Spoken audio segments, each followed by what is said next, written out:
अब देश की राजनीति का रंग भी देख लीजिए। 2025 की होली में किसका रंग गहरा रहने वाला है और किसका रंग फीका। पिछले एक वर्ष में देश की सत्ता में भगवा रंग और गहरा हुआ है, तो विपक्ष के रंग थोड़े उड़े उड़े से हैं। शुरुआत बीजेपी की दिल्ली वाली सत्ता से करते हैं। बीजेपी के लिए इस बार होली दिवाली से कम नहीं रही। भगवा रंग पूरी दिल्ली में इस कदर छा गया कि विपक्षी दलों का गुलाल उड़ने से पहले ही फीका पड़ गया। 27 वर्षों के बाद बीजेपी ने दिल्ली का रंग भगवा कर दिया है। 2024 के जून में लगातार तीसरी बार केंद्र में सत्ता हासिल करने का रिकॉर्ड बनाने वाली बीजेपी के लिए दिल्ली का भगवा न होना उसे दर्द दे रहा था, जिसे 9 फरवरी के नतीजों ने खत्म कर दिया। पिछले वर्ष लोकसभा चुनाव के बाद ज्यादातर चुनाव में बीजेपी की जीत हुई, जिससे पूरा देश कहीं गहरे भगवा रंग में तो कहीं हल्के भगवा रंग में रंग गया। 2024 लोकसभा चुनाव में बतौर प्रधानमंत्री नरेंद्र मोदी रिकॉर्ड तीसरी बार प्रधानमंत्री बने। उनके नेतृत्व में बीजेपी ने इस साल 8 राज्यों आंध्र प्रदेश, अरुणाचल प्रदेश, सिक्किम, ओडिशा, जम्मू कश्मीर, हरियाणा, महाराष्ट्र और झारखंड में चुनाव लड़ा। इसमें 5 राज्यों आंध्र, अरुणाचल प्रदेश, ओडिशा, हरियाणा और महाराष्ट्र में बीजेपी या गठबंधन की सरकार बनी। जम्मू कश्मीर में नेशनल कॉन्फ्रेंस और झारखंड में जेएमएम के नेतृत्व में इंडिया गठबंधन की सरकार बनी, जबकि सिक्किम में दोनों में से किसी की सरकार नहीं है। कुल मिलाकर आप ये कह सकते हैं कि 2025 में दिल्ली जीत के साथ 20 राज्यों और केंद्र शासित प्रदेशों में बीजेपी या गठबंधन की सरकार अब हो गई है। अगर भारत के मैप के ऊपरी हिस्से में देखना शुरू करें तो जम्मू कश्मीर, हिमाचल प्रदेश और पंजाब में इंडिया गठबंधन या विपक्षी दलों की सरकार है।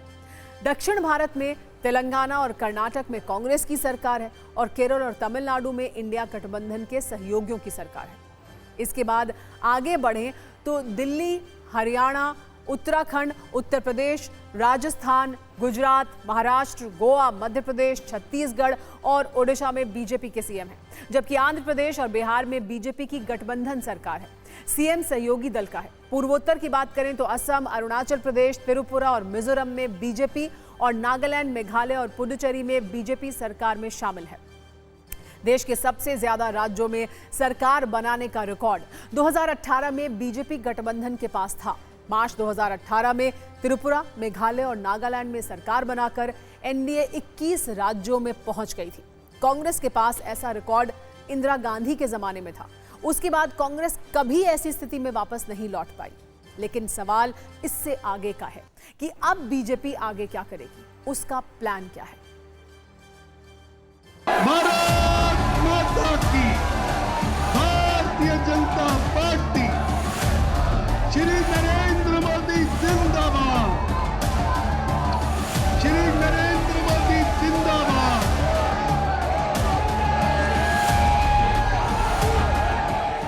वो नाम जिसे भारत की मौजूदा राजनीति का सबसे बड़ा ब्रांड कहा जाता है,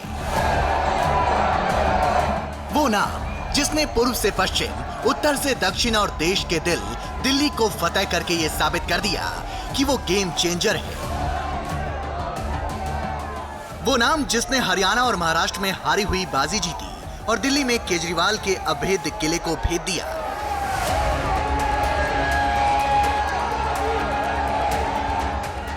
क्या वो जादू आने वाले दिनों में बिहार, बंगाल, तमिलनाडु और केरल जैसे राज्यों में भी चल पाएगा? क्योंकि ये ऐसे राज्य हैं जहां आज तक बीजेपी का सीएम नहीं हुआ।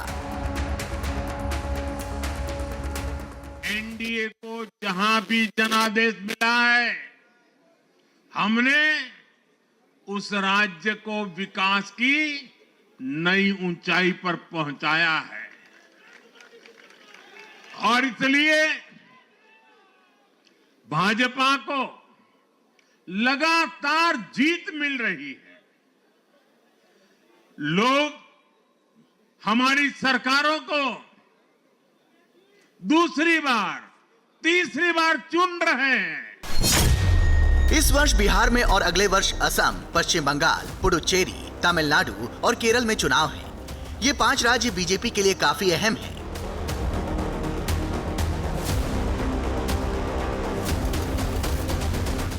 शुरुआत बिहार से होने वाली है।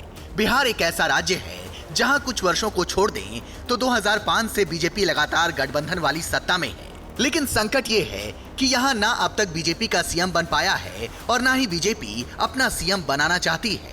अगला चुनाव भी बीजेपी नीतीश के नाम पर लड़ने वाली है। बिहार के विकास के लिए समर्पित हमारे लाडले मुख्यमंत्री नीतीश कुमार जी, बिहार के विकास के लिए समर्पित हमारे लाडले मुख्यमंत्री नीतीश कुमार जी। नवंबर में बिहार में चुनाव खत्म होते ही बीजेपी के लिए अगला टारगेट असम होने वाला है। असम में मार्च 2026 में चुनाव होगा। यहाँ बीजेपी पिछले 10 वर्षों से सत्ता में है। यहाँ के सीएम हेमंत बिस्वा शर्मा काफी चर्चा में रहते हैं। इस बार उनकी अग्नि परीक्षा है। असम की सीमा बांग्लादेश से लगती है। बीजेपी के समर्थक मानते हैं कि देश की सुरक्षा और घुसपैठियों पर लगाम के लिए असम जीतना जरूरी है। ये बात हिमंता को भी पता है। शायद इसलिए बार बार पीएम मोदी के कार्यक्रम असम में रखवाए जा रहे हैं। कुछ दिन पहले ही पीएम मोदी गुवाहाटी में एडवांटेज असम 2.0 समिट में शामिल हुए थे।